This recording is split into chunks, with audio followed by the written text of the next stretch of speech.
Hello, we're going to quickly walk through the Fall 2017 final exam, only answering the questions that we can with our midterm 1 level of information.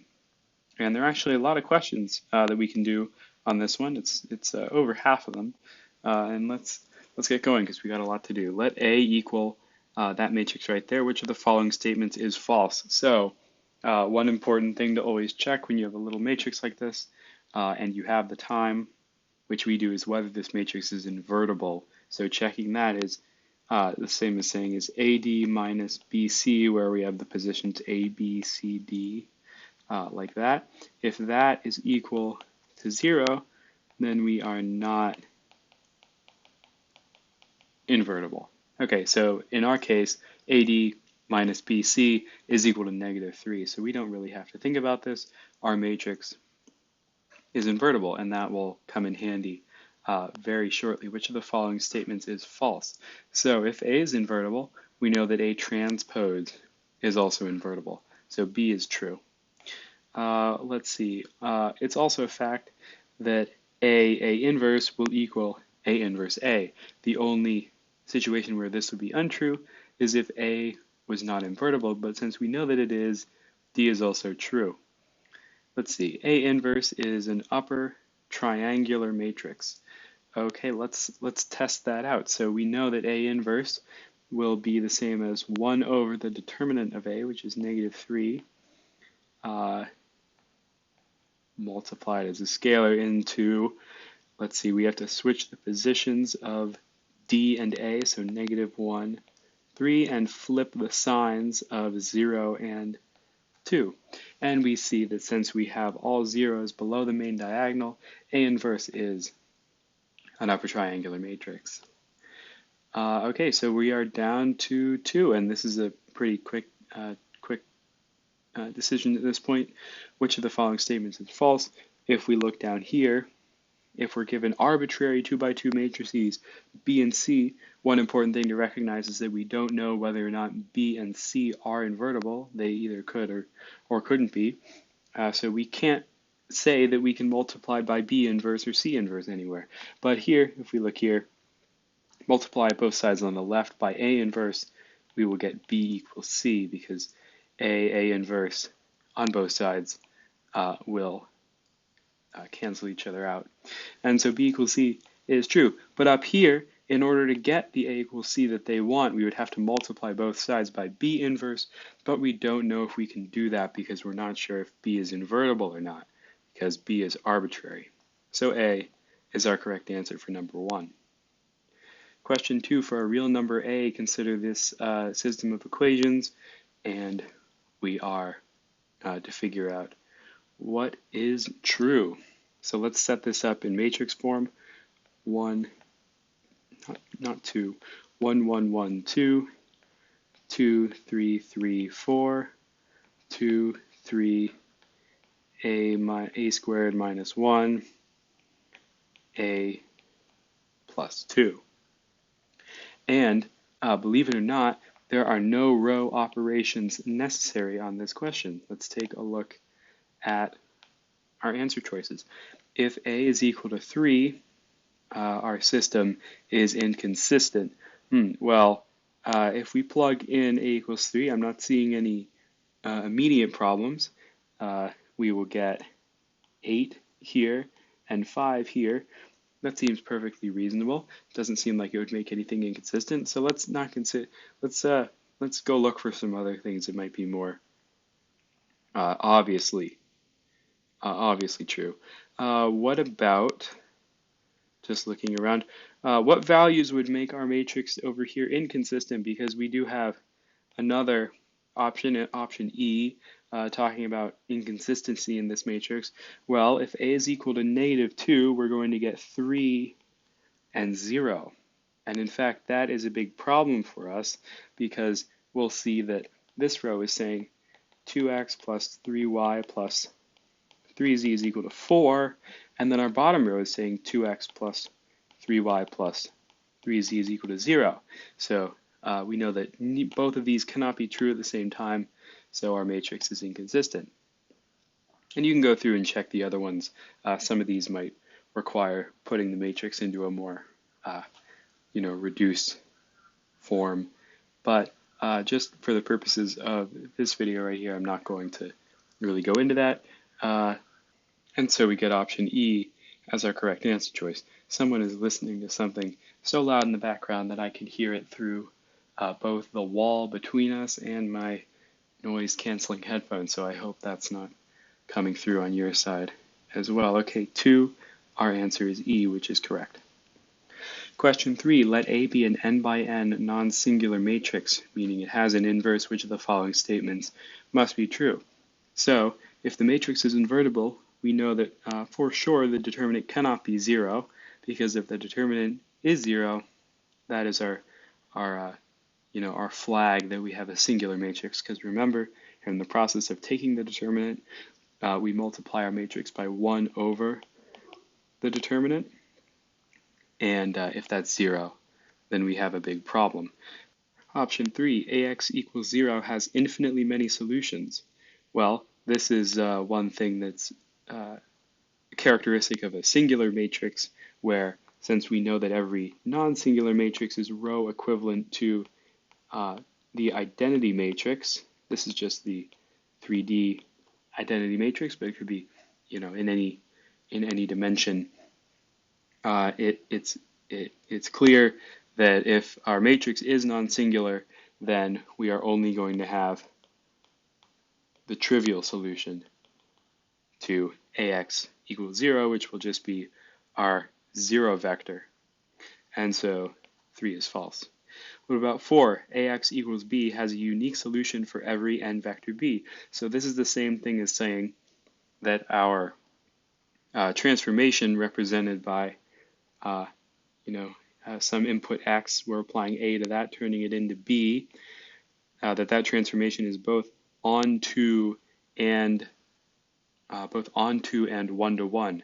So the columns of the matrix span the output space, which we can read as having a unique solution for every B vector in that output space, and also the columns are linearly independent. And we know that this will work because if we are an n by n matrix, then and we know that we span the output space, then by definition we're doing it with the fewest number of vectors possible. You can kind of see this in the 3D example, and I'm actually using the same matrix, so we'll just mess with this guy and pull it down. If we have the 3 by 3 identity matrix, these 3 vectors are linearly independent from each other. They're going to span all of 3D space, and that is and we're doing that with the fewest number of 3D vectors possible to accomplish that. Any more vectors that we add on here, 0, 1, 3, for example, we could write this as a linear combination of 1 of these vectors plus 3 of these vectors. It's linearly dependent. And so if our matrix is non-singular, aka row equivalent to the identity matrix, it will have a unique solution. Its AX equals B expression has a unique solution for every n vector B. And that confused me even as it was coming out of my mouth, so hopefully that explanation made a tiny bit more sense than I think it did. And would you look at that, the thing that we've been talking about all along, A is row equivalent to the identity matrix. I'm not going to go farther into that. We've already talked about it so much and used it as an explanation for these guys. You can pick any non-singular matrix that you want and try to use row operations, and you will always be able to get it down to the identity matrix if you do it right. So 1, 4, and 5, option C is correct for number 3. Question 4, we're looking for the 2, 3 entry of A inverse. So we know that one of the things that happens when we take the inverse of a 3 by 3, or any of these matrices, actually, it doesn't matter the size, everything eventually, I'm using the cofactor approach, gets flipped around the main diagonal here. So if we're looking for the 2, 3 entry, we're going to have to find the cofactor that was in this position originally. And remember, the sign of that cofactor is given by plus minus plus minus plus minus plus minus plus. So we have a negative sign sitting outside of everything. The cofactor for this position here will be the submatrix. I don't actually know if submatrix is a term. I keep saying it though. Formed by crossing out the row and the column that space is in. So 1, 1, 3, 2. And then we're dividing, because remember the determinant of A is 1 over the determinant of A, and then all of the computation that we do inside. So we're dividing by the determinant of A, which is given by 1 times the determinant of that submatrix, 1, 1, 1, 2, 2, minus 2 multiplied by this submatrix, 1, 0, 2, 2, plus 3 multiplied by that submatrix, 1, 1, 0, 1. And let's simplify some things up. Our numerator is, the determinant of that numerator is negative 1. The determinant of this guy right here is 0. The determinant of this guy right here is 2, so we have negative 4. And finally, our determinant here is equal to 1. So negative 4 plus 3 is negative 1. Negative 1 over negative 1 is going to give us negative 1. Cancel out 2 of those guys. And 4a is our correct answer. The determinant of this matrix is what? So right off the bat, it's almost looking like an upper triangular matrix. The only problem is we would like the main diagonal, everything to be 0 below this main diagonal, not the main diagonal heading off to the right. So we know a nice fact that can give us a hand here, which is that flipping 2 rows or 2 columns of a matrix will invert I shouldn't say invert because we do have inverses running around. It will multiply the determinant by negative 1. And what we can do is just do 2 of these flips. Put this guy here, put this guy here. That's 1 flip. And then exchange the positions of these 2. And we'll be left with 1, 0, 0, 0, 0, 2, 0, 0, 2, 4, 3, 0, negative 1, negative 1, 3, negative 8, 4. And so now we can do what we would do if we had it in this form to begin with, which is multiply all the elements on that main diagonal, which is positive 24. And remember, I didn't flip any signs because we did this twice. And so they canceled each other out. So 5, our answer is E. 6, let AD minus BC equal 2 and C equal 2A minus 4. Find the value of Y determined by this linear system. So I used to solve these in a different way than what I'm about to show you. And the only reason that I'm changing is that I have completely and utterly forgotten what that way was. I spent a good 5 minutes looking at the work that I had on this one before I erased it to start this recording, and yeah, still no idea what I was doing. So what we're going to do is multiply, because we know that the determinant of this matrix right here is equal to 2. They give us AD minus BC as being equal to 2. We're going to multiply both sides on the left by the inverse of AD minus BC. Sorry, the inverse of this matrix, ABCD. This will be DA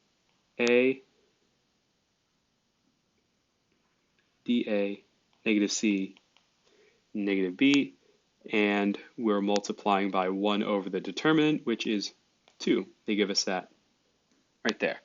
And so all of this whole mess is going to turn into the identity matrix, and when multiplied by xy, we'll just get xy. So now our side over here on the left is xy, and we're setting that equal to 1/2 dA negative C, negative B, multiplied by 1, 2. We're multiplying a 2 by 2 by a 2 by 1. So this is going to give us 1/2 multiplied by,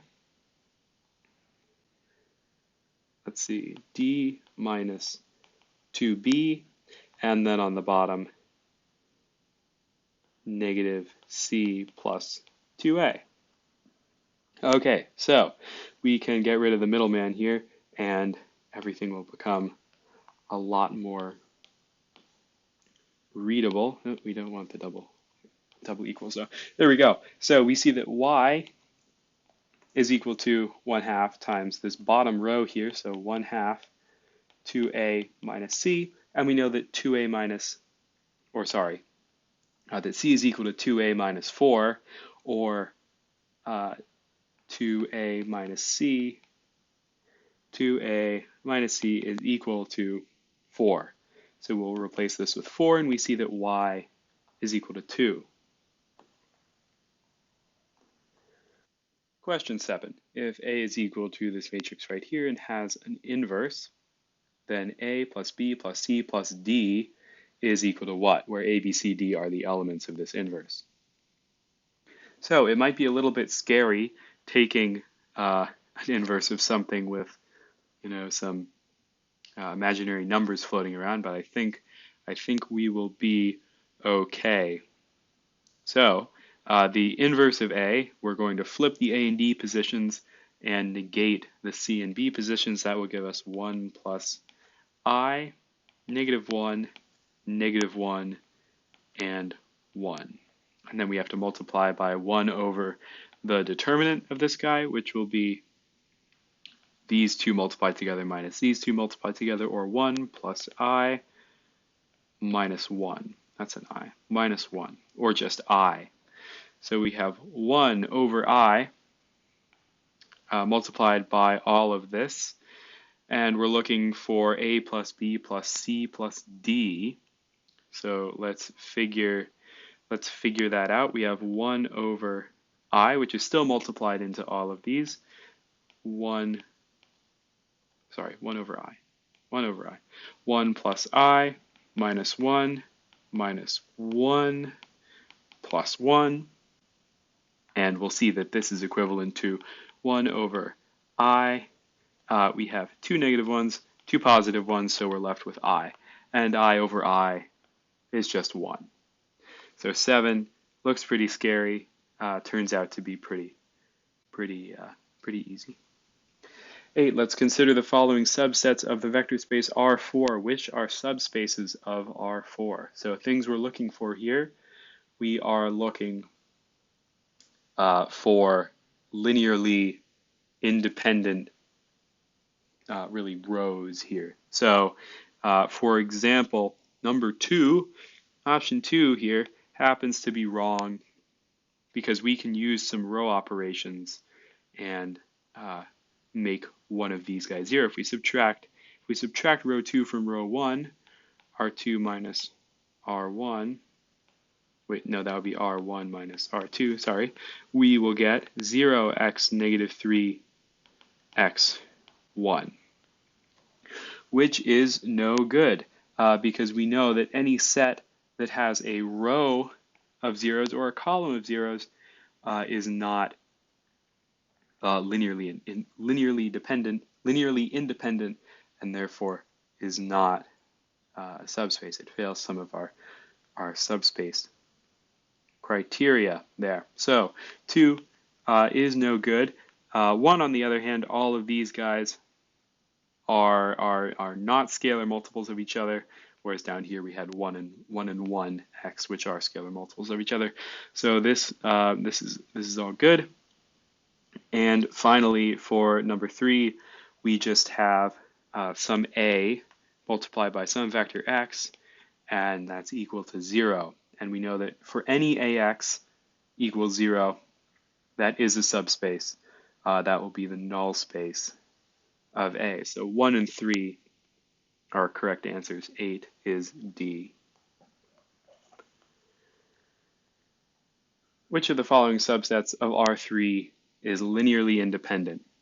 So if we are, no, I'll back up for a second.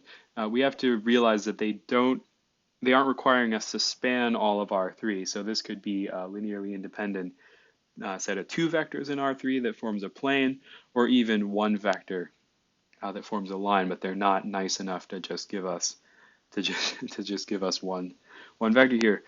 A we see is incorrect because these two are scalar multiples of each other. If you multiply vector 1 by 5, you get vector 2. B is incorrect because we have a row of all zeros, and so our first two vectors will lie on the same plane, but they're in the xy plane. Actually, they'll span the xy plane, and our third vector has no choice but to also lie in that same plane. It cannot differentiate its z value in order to stay independent. What about C? Well, we have 1, 2, 5, 1, 3, 1, 1, 4, negative 1. Let's do some simplification. 1, 2, 5, 0, 1, negative 4, 0, 2, negative 6, or 1, negative 3. I'll subtract row 2 from row 3.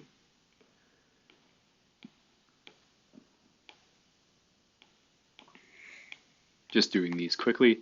And we see that we're row equivalent to the identity matrix. So C has a set of 3 linearly independent vectors. And then the other two are really easy to discount too. If we multiply vector 1 here by 2, we get vector 3.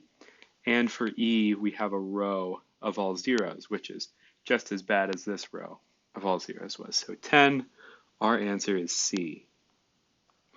11, let's determine all the values t such that the following vectors form a basis of R3. So in order to be a basis of R3, we have to be both, our set of vectors has to be both linearly independent and span all of R3.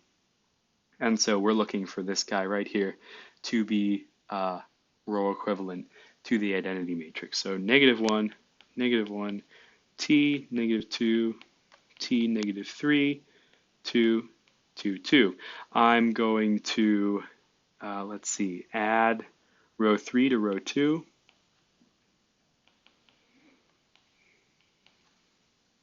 And what else are we going to do? Let's subtract 2 row, well, let's add 2 row 1s to row 3. We will get 0, 0 plus 2t. And now we see that in order for us to really be equivalent to an identity matrix, these three have to be pivots. And in order for these to be pivots, t plus 2 cannot be equal to 0, and 2t plus 2 cannot be equal to 0. Let's see what works for this. Well, for the first one, t cannot be equal to negative 2. And for our second one, t cannot be equal to negative 1. So our answer for 11 should be E, which it is. 12, let A be a 4 by 5 matrix and let B denote the reduced row echelon form of A. Which of the following statements is true? So let's just kind of draw out what we're dealing with. We're dealing with 4 rows and 5 columns. So our matrix is going to be wider than it is tall. And okay, B is our row reduced echelon form. If the columns 1, 3, and 5 of B have leading 1s, then the columns of 1, 3, and 5 span R4. Well, this one's very easy to discount because we know, for example, to span R3, we need 3 linearly independent vectors. Here we only have 3 linearly independent vectors. There's no way for us to span, that should be an X, not a check. There's no way for us to span R4. All we can do is span R3, so A is incorrect.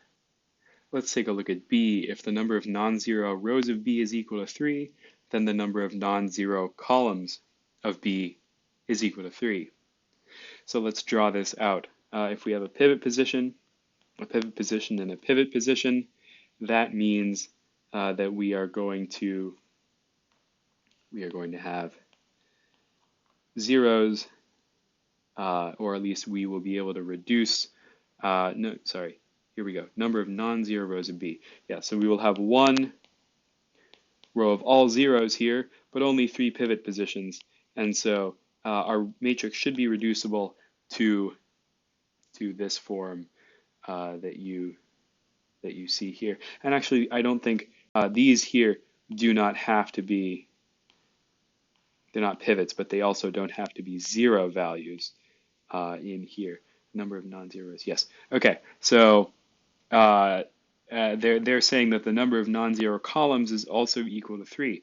Well, that's not true, and we can see that by looking at what we've drawn out here. Even if all of, well, the only case that would be true in is if all of these positions here were equal to 0, which they do not necessarily have to be, because our only rule for reduced row echelon form, or, well, the rule is that all of the values above these leading pivot positions have to be 0. Doesn't actually tell us anything about what those values must be. Okay, so B is incorrect. C, if B has three leading ones, just like we have laid out here, and I'll put back in the space that we don't know about, then the nullity of A is 3. Well, no, the nullity of A is actually going to be 1. We can think of the nullity of A as, well, that's the dimension of the null space, and the dimension of the null space will be equal to the number of empty rows in our reduced row echelon form. So our nullity would be 1. If the number of non-zero rows of B is equal to 2, so let's replace that there. Number of non-zero rows is equal to 2, then one can pick 2 columns of A such that they form a basis of the column space of A. Well, yes, this is true, because our column space is the space spanned by all of our columns here, and so we know that we pick the columns for the basis of our column space by seeing what columns correspond with leading entries in our reduced row echelon form. And so we would pick these first 2 columns, and those would be the basis for our column space. Column space. So 12, our answer is D.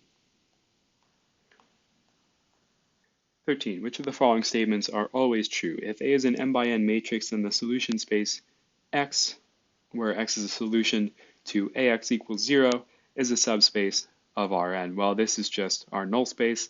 You can prove it to yourself, or on a short answer midterm, the way that you've seen in class. I am not, or the way that you can look up and see a much better proof of it on the internet. I'm not going to run through all of that here. But, this is just the null space. This is true. 2, if A is non-singular if and only if A is the product of elementary matrices. So this is just part of the invertible matrix theorem. You kind of have to remember this, that elementary matrices are matrices that can be reduced to not row echelon form, can be reduced using row operations to the identity matrix. And every non-singular matrix is a product of elementary matrices. And again, that's just kind of a fact that you have to internalize. What about 3? If A is an n by n matrix and K is a scalar, then the determinant of Ka is the same as K times the determinant of A. We can disprove this real quick. 1, 2, 3, 4. The determinant of this guy times 2 is going to be -4. But if we have the determinant of 2, 4, 6, 8, this will be, 16 minus 24, or -8. So this is not true. And remember, the real rule is that if you multiply a row or a column of a matrix by a scalar, it will multiply the determinant by that same scalar. And yeah, and I actually do remember the other case. This case right here, KA. Let's say A is a 3 by 3 matrix, and the determinant of A is 5. Then KA is going to be, let's see, 5 times K to whatever dimension the matrix is sitting in. So the matrix is 3-dimensional, so 5 times K cubed will give you that value. And you can think about that as just multiplying each row or each column by that value. And so you can kind of see how this would lead to 3 different multiplyings by 3. And we know that each one of those will multiply, each row or column multiplied by 3 will multiply the determinant by 3. And 4, let A be an n by n matrix, then the row space of A is orthogonal to the null space of A. And sadly, this is just another one of those things. We haven't gone through the proof of it. I hope that we will, or I assume that we will soon, but this is a thing, and I hate ending an explanation like that. But right now, I am not exactly sure why it's a thing, but it is in fact a thing. So 13, the answer is D. And yeah, okay, I'm not actually going to try to add any explanation to that. I'm sorry. Okay, 15, find the nullity of this matrix A, where A is this monstrosity here. So let's try to solve this matrix by putting it into row echelon form. So we have 1, -2, 0, 3, -4, 3, 2, 8, 1, 4, -1, 2, 0, 4, -3, 1, 5, 7, 6, 0. And because I'm lazy, I'm going to copy the entire thing and start working. I'm going to subtract 3 row 1s from row 2. That will give us 0, 8, 8, -8, and this here will add 12, so 16. We can change this to 1, 1, -1, 2, 1, 1, -1, 2. And let's add a row 1 to row 2. That will give us 0, 0, 0, 7, -7, or 1, -1. And let's subtract row 1 from row 4. That will give us 0, 7, 7, 3, 4. Okay.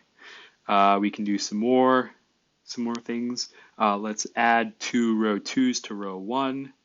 We will get 0, 1. I said I was adding 2, right? Okay, so 0. What else? Let's subtract 7 row 2s from row 4. That will give us 0, 0, minus 7 times -1. So this will become 10. And minus 14, so -10. So we can reduce this to 1 and -1. And using row 3, we can turn this into 0, 0. Let's add row 3 to row 2. We will get 0, 1, and I'm going to rearrange things.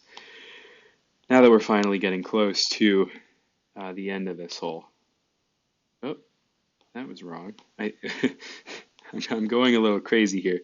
It was correct before. We have pivot position, pivot position, pivot position. Last thing that we have to do is subtract row 3 from row 1 to get a 0 here and a 1 here.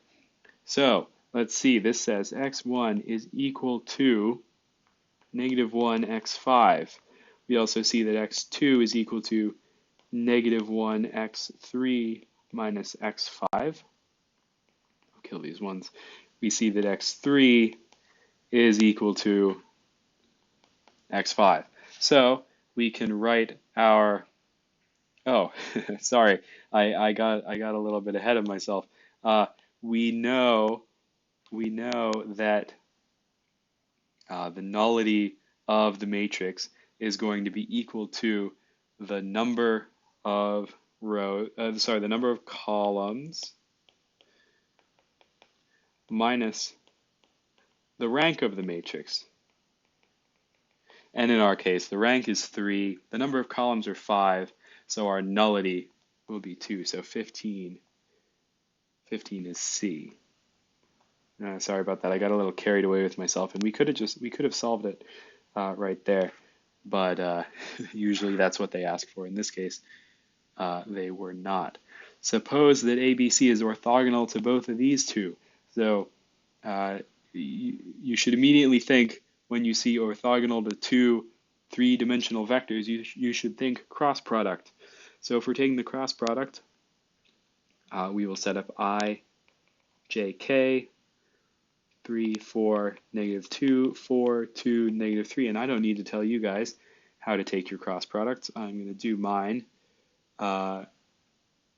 without really telling you how I do it, because I figure at this point either you know how to do the cross product or I don't know. I don't know. I want to get out of here. So we're going to have negative 12 plus 4, so negative 8, comma, negative 8 plus 9, so 1, and 6 minus 16, so negative 10. Okay, and we see that one of the options is that A over C is equal to 4 over 5, where this vector that we found, ABC, is negative 8, 1, negative 10. And A over C, negative 8 over negative 10, does simplify down to 4 over 5. So 16 is D. And we are actually done. That was a pretty sloppy set of explanations on my part. There's only 6 hours left till my exam. I'm just trying to get some practice in, and hopefully this helps some people at some point.